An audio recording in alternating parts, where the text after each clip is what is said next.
Hi guys, it's Adele Forbes with Palmer House Properties. I trust that you are all well and staying safe out there during this global advisory of shelter in place. For those of you that have lost loved ones, my heart goes out to you. Please have my deepest sympathies. I wanted to take a moment and share with you some information regarding the housing market and how it's being impacted by what's currently going on in the economy.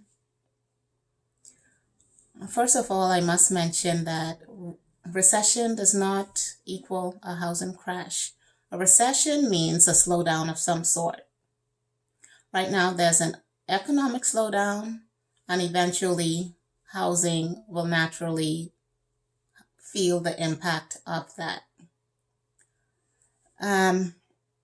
It's not unusual for when we have this word recession, with the word recession being thrown around, most of us automatically think back to the recession of 2008.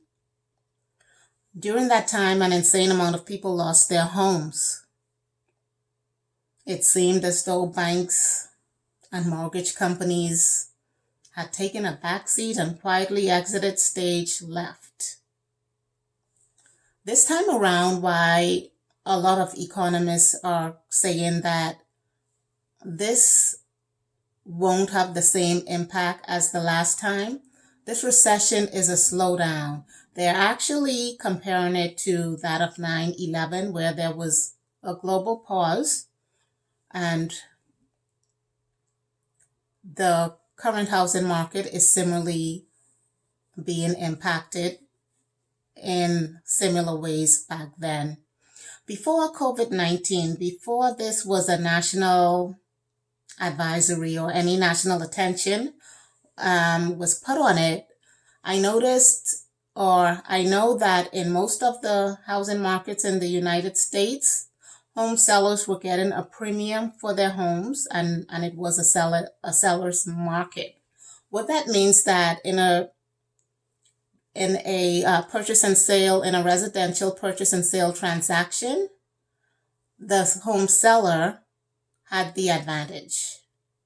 And in order to determine, so the first rule of thumb is to determine what the market is doing, regardless of whatever it is that you're trying to do in respect to real estate, you want to know what the housing market is doing. In order to determine that, you look at the amount of inventory or product that's available versus the amount of buyers or consumers that are looking for that product. It's like the simple supply and demand method. And so right now, inventory is low, and that is in most U.S. markets. And this is one of the reasons why they are saying that this economic slowdown will not mirror that of 2008. Another reason is that lending guidelines have drastically changed. It's a lot more harder to get qualified for a mortgage than it was back in 2008. Right now in my area, I have noticed that sellers or home prices have stalled. Some sellers have reduced their asking price. I've noticed that both sellers and buyers, some of them, have simply hit that pause button and they're waiting to see what's going to happen. Either reaction is fine. It just depends on where you are with your finances. I would urge everyone, though, if you were thinking about making a move before this or even trying to determine right now, I want to urge everyone to make decisions based off of facts and not fear. One way to do that is to look at stats, look at the statistics. Some of those I just mentioned, where there isn't as much inventory on the market now as there was back in 2008. Lending guidelines have changed. And another thing that I want to mention is that if you were thinking of selling prior to this, and the numbers work for you, go ahead and sell.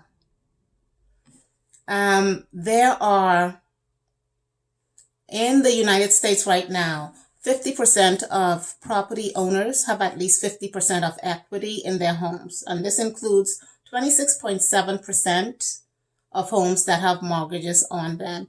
If you're thinking of selling and you're included within that 50%, go ahead and sell. Right now, inventory is low, so that equals to not as much competition. And if you are going to purchase, you can take advantage of historically low interest rates. If you are a buyer, you're considering buying, and if you meet today's lending standards, go ahead and make that purchase. Interest rates historically low, and you have to live somewhere. Are you going to pay rent or are you going to pay mortgage? You're going to spend the money regardless. Another thing to keep in mind is that your rent will be comparable to that of your mortgage for the same house. So if you have a house here that's for sale, house B, so house A is for sale, house B for rent, it's the same house. You're going to pay less for the house that's for rent. Mortgage rates are comparable and even lower to that of mortgages. None of us have a crystal ball. However, I urge everyone to make decisions based on your individual situation. If the numbers work for you, go ahead and make the move. To get more information on housing stats and how the economy or housing is being impacted by the economy, please go to realestate-minute.com. That's realestate-minute.com. Until next time, take good care.